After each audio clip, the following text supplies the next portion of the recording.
प्रिय विद्यार्थियों, अब हम मलिक मोहम्मद जायसी के सिंहलदीप वर्णन खंड का अगला पद देखते हैं।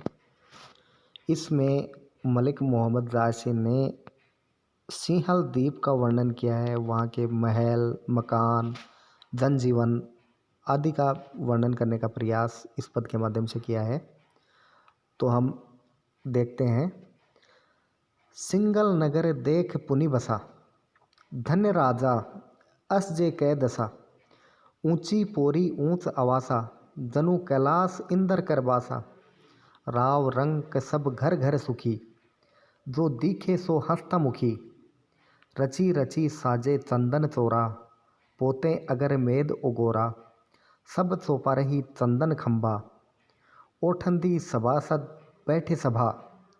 मनहु सभा देवतन है करजूरी, परी दीठी इंद्रासनपुरी। सबे गुनी और पंडित ज्ञाता, संस्कृत सबके मुख बाता। अस के मंदिर संवारे, जनु शिवा लोक अनूप। घर घर नारी पद्मिनी, मोह ही दर्शन रूप। मलिक मोहम्मद जायसी ने इस पद के माध्यम से सिंहलदीप नगर, वहाँ के महल, वहाँ के नर नारी आदि का वर्णन किया है। तो शुरुआत करते हुए कहते हैं कि सिंहल नगर देख पुनि बसा, कि सिंहल नगर को देखा, अर्थात पहले और वर्णन कर चुके हैं। अब सिंहल नगर को देखो, अर्थात अब सिंहलदीप का वर्णन करते हैं। तो सिंहलदीप का वर्णन करते हुए आगे क्या कहते हैं कि धनी राजा, कि धन्य है वो राजा। अस जे के दशा, कि जो इस दशा में है, अर्थात जो ऐसे नगर का राजा है वो धन्य है, क्योंकि उसकी जो विशेषताएं हैं वो उसे अपने आप में धन्य मानने के लिए काफ़ी हैं। तो वो कहता है कि ऐसा राजा धन्य है जो कि इस दशा में है, अर्थात इस नगर का राजा है। ऊंची पोरी ऊंच आवासा, कि उसकी ऊंची ऊंची पोरियाँ अर्थात सीढ़ियाँ हैं और ऊंचे ऊंचे आवास बने हुए हैं, अर्थात उनके जो मकान हैं वो काफ़ी ऊंचाई पर बने हुए हैं और ऊंची ऊंची सीढ़ियाँ लगी हुई हैं। जनु कैलाश इंदर कर बासा, ऐसा लगता है मानो कैलाश पर्वत की तरह उसकी ऊंचाई है और इंदर के वो महल बने हुए हैं, अर्थात काफ़ी ऊंचे होने के कारण वो इंदर के महलों के समान लगते हैं, कैलाशपुरी के समान लगते हैं।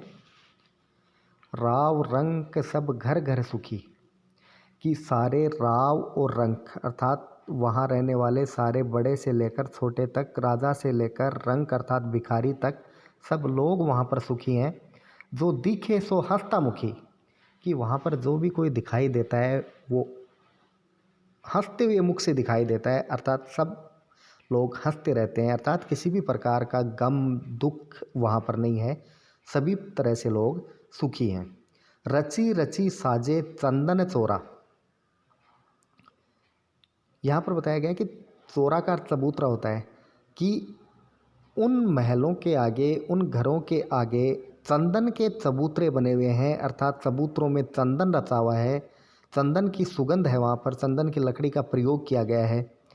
पोते अगर मेद ओगोरा, और उनको अगर और कस्तूरी से पोता गया है, अर्थात उसका लेप किया गया है, उसमें सुगंधित पदार्थों का लेप किया गया है। अर्थात कहने का मतलब यह है कि उनके जो चबूतरे हैं वो भी चंदन और अगर की खुशबू से सुगंधित हैं। तो उनके घर के अंदर तो कितना सुख होगा या फिर कितना अच्छा महसूस होगा, ये हम अंदाज लगा सकते हैं। कहने का मतलब यह है कि वहाँ हर तरह की सुख सुविधा उपलब्ध थी। सब चौपा रही चंदन खंबा, कि सब चौपालों में चंदन के खंबे लगे हुए हैं, अर्थात चौपालों में भी खुशबू के लिए चंदन के खंबे लगा रखे हैं। ओठंदी सभासद बैठे सभा, ओठंदी का अर्थ है सहारा लगाकर, कि उसमें सारे सभासद सहारा लगाकर सभा में बैठते हैं, अर्थात इसमें बताया गया है कि जो सभा है उस सभा में चंदन के खंबे हैं और उसी का सहारा लगाकर वहाँ के सभासद बैठते हैं। मनहु सभा देवतन है करजुरी।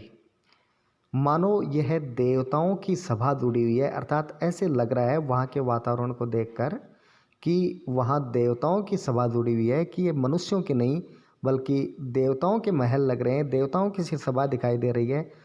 उत्प्रेक्षा अलंकार है यहाँ, क्योंकि मनहु शब्द जहाँ भी आ जाता है वहाँ उत्प्रेक्षा अलंकार होता है, क्योंकि इसमें ये जो सभा है इसकी तुलना देवताओं की सभा से की गई है।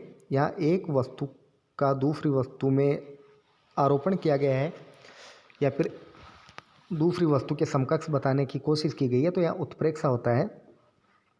संभावना यहाँ पर बताई गई है, जहाँ पर भी संभावना की बात आती है तो संभावना में उत्प्रेक्षा अलंकार हमेशा माना जाता है।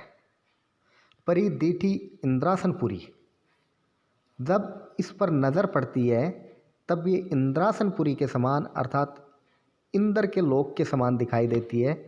अर्थात ये जो सभा है उस सभा को देखकर ऐसा लगता है कि ये मनुष्यों की नहीं बल्कि देवराज इंद्र की सभा है। सबे गुणी और पंडित ज्ञाता, इस सभा के सारे जो लोग हैं वो गुणी का अर्थ विद्वान हैं, पंडित हैं और हर चीज़ को जानने वाले हैं, हर चीज़ के ज्ञाता हैं, निष्णात हैं।